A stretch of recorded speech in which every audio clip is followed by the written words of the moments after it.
Un modèle à suivre. Émission dédiée à la transformation de la mentalité de la jeunesse. Ta mentalité ne te parlera plus d'échec. Bonjour très chers amis, je suis Miss Didi Victoire. Très heureuse de vous retrouver dans ce nouveau numéro d'un modèle à suivre. Aujourd'hui, nous serons à la rencontre d'une jeune dame entreprenante qui, avec 9 500 francs, a pu réussir sa vie. Alors, sans plus attendre, allons-y la retrouver.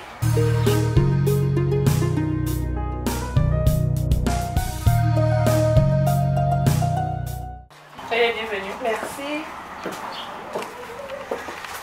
Bonjour Félicia, je suis très heureuse d'être avec toi pour ce nouveau numéro d'un modèle à suivre. Nous savons tous que tu es une jeune dame entreprenante et qui se bat. Alors dis-nous, comment est-ce que tu as réussi avec 9 500? Pour moi, sincèrement, c'est inadmissible. Sincèrement, parce que c'est vraiment une somme assez méprisable pour certaines personnes. Alors je veux savoir comment est-ce que tu as eu ces 9 500? Ok, merci. Merci d'être passé de me voir d'abord. Merci pour l'intérêt que vous me portez. En fait, comment j'ai reçu les 9 500? À la base, je suis allée voir un papa qui, après entretien avec lui, était venu me déposer. Je n'espérais pas que peut-être qu'il me donne quelque chose, mais qu'il m'a tendu un billet de 10 000. Et c'est comme ça que ça a commencé. D'accord. Et comment as-tu l'idée d'entreprendre avec cette somme? Parce que j'ai eu l'idée d'entreprendre avec cette somme. Ok, à la base, comme je ne faisais rien, j'étais déjà à la maison, voilà, cherchant un boulot. Donc je me suis dit que ce serait peut-être intéressant pour moi d'investir dans un petit truc. Donc c'est comme ça que j'ai commencé à chercher ce qu'il fallait faire. Donc comme j'avais déjà en tête ce qu'il fallait faire, c'était peut-être les moyens, on va dire, qui manquaient. Donc le jour où j'ai reçu l'argent, je me suis dit pourquoi pas essayer de faire ce que j'avais déjà en tête. D'accord. Maintenant, pourquoi entreprendre dans ce domaine, c'est-à-dire dans la vente des sacs à main, tout ça? Dans la vente des sacs à main, ok, d'accord. Puisque c'est dans ce domaine-là que vous exercez. Ok. Bon, pourquoi les sacs à main? À la base, je suis quelqu'un qui aime beaucoup les sacs. J'aime pas seulement que les sacs, mais tout ce qui est assorti avec les sacs, en parlant de ça, on parle de chaussures, de vêtements, de tout ce qui a trait à la femme. Parce que je me dis, moi, en tant que jeune fille, que les jeunes filles sont amenées plus à faire des achats par rapport aux hommes. Voilà. Avant de faire quelque chose, il faut quand même pouvoir étudier la chose. Est-ce que ça va sortir? Comment est-ce que ça va se passer? Mais comment ça va se passer? J'ai remarqué que moi-même, en tant que jeune fille, j'achetais beaucoup les sacs.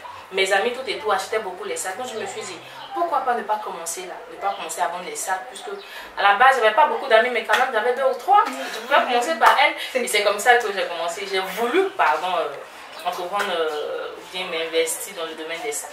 D'accord. Et c'est dans ce domaine-là que vous exercez et tout va bien pour vous, vous arrivez à subvenir à vos besoins de manière habituelle, au quotidien, tout va bien. Ok, il faut le dire que ça va. Ça va, ça va, ça va. Ah, d'autres disent que peut-être j'ai réussi, mais moi, la définition de la réussite, j'aimerais dire que d'autres pensent que réussir, c'est avoir de grandes maisons, de belles voitures, c'est avoir des comptes bancaires garnis. La réussite, pour moi, c'est tout simplement pouvoir subvenir à ses propres besoins. C'est-à-dire, ma maman m'a toujours dit un mot qui, à chaque fois, me revient. Elle m'a dit que Félicia, si tu as un problème de 100 francs, il faut être à mesure d'avoir la moitié ou d'avoir 75 pour que quelqu'un puisse te compléter ce qui te reste. C'est ça. Voilà. Donc, moi, aujourd'hui, je peux dire que ça va. Ça va à la mesure où j'arrive moi-même à manger à mes propres frais, j'arrive moi-même à payer mon loyer, j'arrive moi-même, voilà, à aider un tant soit peu ma famille. Donc, je peux dire, grâce à Dieu, ça va. D'accord. Moi, je suis très heureuse d'écouter votre histoire parce qu'elle est vraiment enrichissante. 9 500 pour sortir de l'auberge, pour sortir des problèmes, c'est vraiment inadmissible pour certaines personnes. Alors, moi, j'aimerais connaître un peu les difficultés que vous rencontrez dans ce domaine d'activité. Quelles sont les difficultés que vous éprouvez? Quels sont les obstacles? Tout ça, quoi. Comment est-ce que les gens voient ça? Ok, à la base, les difficultés, c'est quand tu veux commencer quelque chose, il y a toujours Parce que c'est ton entourage que tu écoutes. Quelqu'un qui ne te connaît pas ne te donnera pas de conseils, quelqu'un qui ne te connaît pas ne te parlera pas. Voilà. Puisqu'à la base, comment je veux commencer mon activité, c'est à celui que je connais, peut-être que j'en parle pour pouvoir avoir des idées. Et donc à la base, quand la chose est commencée avec un petit fond, les gens ne s'intéressent pas, les gens disent que non, 9500 c'est quoi? Est-ce que tu es sûr que tu vas réussir? 9500 c'est trop peu pour réussir. Mais il y a une chose, je vis ma vie, celui qui me donne des conseils vit sa vie. On m'a toujours dit que c'est vrai qu'on va te donner des conseils, mais celui qui applique les conseils, c'est toi-même. Tu as compris? Et donc, je peux dire qu'il y a beaucoup de difficultés qu'on rencontre dans ce domaine que j'ai commencé, on va dire, parce qu'il y a longtemps quand même, vous dire aujourd'hui, comment trouver l'article. D'accord?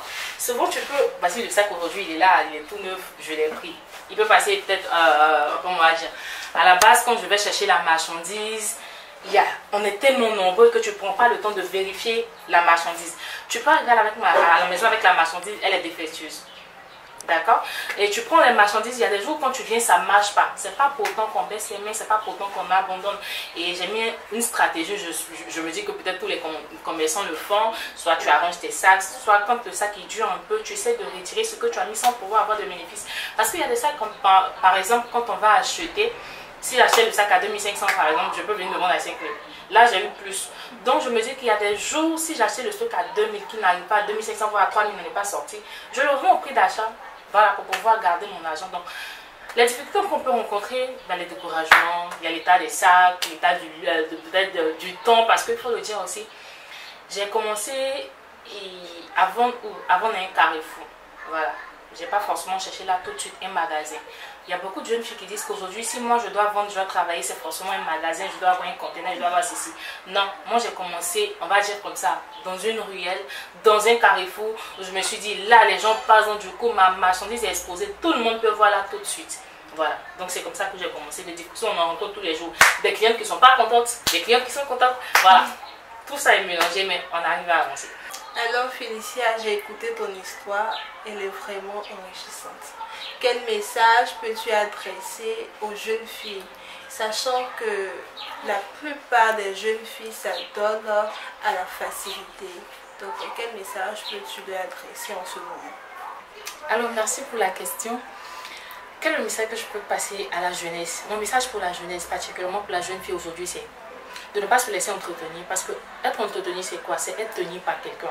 Tu n'as pas de décision, c'est celui qui te donne, c'est de celui que tu reçois que tu attends que tout vienne. Alors que quand tu es entrepreneuse, tu entreprends, tu comprends que tu as des capacités, tu as des valeurs à mettre en avant, tu as quelque chose à donner. Tu comprends alors qu'il faut devenir mature, parce que c'est celui aussi qui est mature qui entreprend. Voilà, parce que entreprendre, c'est de pouvoir gérer ce qu'on fait, c'est de pouvoir penser. C'est comme un enfant, hein, quand on ouvre une entreprise, il faut pouvoir le nourrir, le laver. Quand il ne va pas bien, il faut être à même de lui donner des soins. Donc aujourd'hui, des gens sont rentrés dans des foyers, bien des jeunes filles sont rentrées dans des foyers où elles avaient déjà tout. Mais malheureusement, quand tu perds ton mari, bien tu perds celui avec qui tu es. C'est là que tu comprends que j'aurais dû entreprendre, mais j'aurais dû faire quelque chose.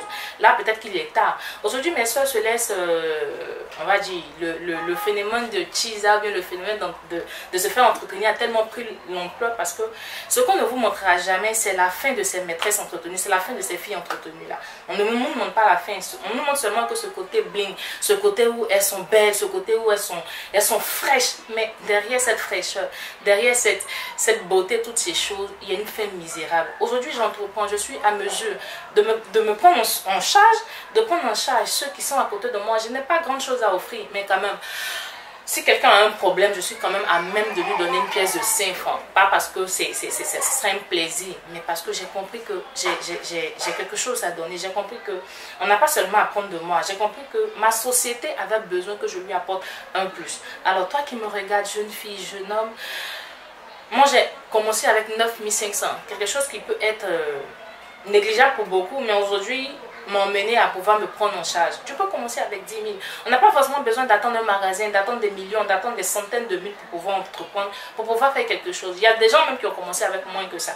Ces gens, on ne te parlera jamais de... Tes camarades te parleront de combien elles ont réussi avec des millions, combien elles ont réussi avec beaucoup d'argent. Je veux juste te dire, si tu as seulement 1000 francs, que tu as ton activité en tête, commence.